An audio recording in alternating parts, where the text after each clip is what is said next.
আমি আগেই বলে নিচ্ছি, যাদের হাড় দুর্বল তারা আমার এই ভিডিওটি দেখবে না। তারপর যদি হাসতে হাসতে লুঙ্গি খুলে যায় তাহলে কিন্তু আমি দায়ী না।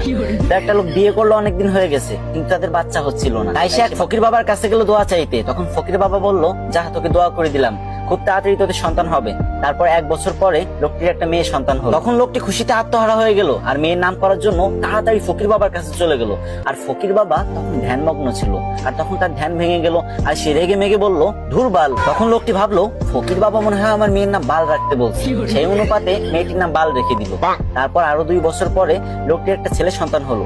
তারপর লোকটা খুশিতে ফকির বাবার কাছে চলে গেল ছেলেটির নামকরণ করতে। কিন্তু এবারও ফকির বাবার ধ্যান ভাঙার কারণে ফকির বাবা বিরক্ত হয়ে বলে উঠলো, ধুর চ্যাট। তখন লোকটি ভাবলো, ফকির বাবা মনে হয় আমার ছেলের নাম চ্যাট রাখতে বলছে, তাই সেই অনুপাতে ছেলের নাম চ্যাট রেখে দিল। তারপর আবার কিছুদিন পরে লোকটির একটি ছাগলের বাচ্চা হলো, আর সেই লোকটি ছাগলের বাচ্চা নামকরণ করার জন্য ফকির বাবার কাছে চলে গেল।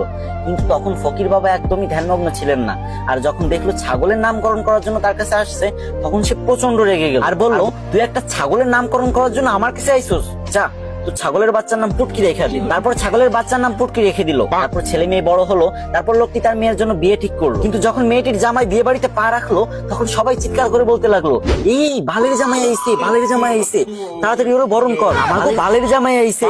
এই শুনে তো জামাই রেগে মেগে বিয়ে করবে না বলে বাড়ির দিকে রওনা হলো। তখন শ্বশুর সামনে এসে বলল, বাবা তুমি রাগ করো না গো, তুমি তো আমার চ্যাটের মতোই। এটা শুনে তো জামাই আরো রেগে গেল আর বিয়ে করবে না বলে আবারও বাড়ির দিকে রওনা হলো। ঠিক তখন শ্বশুর মশাই এসে জামাইয়ের হাত ধরে বলল, বাবা ও বাবা, তুমি আমার পুটকির এক টুকরা মাংস না খেয়ে কোথাও যেতে পারবা না বাবা। এই কথা শুনে জামাই বেহুশ। আর আমি জানি আপনি এখন হা হা করে হাসতেছেন আর এটা ভাবতেছেন যে আমি ভিডিও করার সময় হাসলাম না কেন। আরে ভাই, 2টা বড় বড় লাইটের সামনে ভিডিও করার যে গরম সহ্য করা যায় না ভাই, পুরো ঘেমে গেছি। এত কষ্ট করে আপনাদের জন্য ফানি ভিডিও বানাই আর আপনারা শেয়ার করেন। যদি মন চায় তাহলে এই ছোট ভাইয়ের ভিডিওটা একটা শেয়ার করে কমেন্ট বক্সে বলে যান, আমিও দেখবো আমাদের কে কে ভালোবাসে।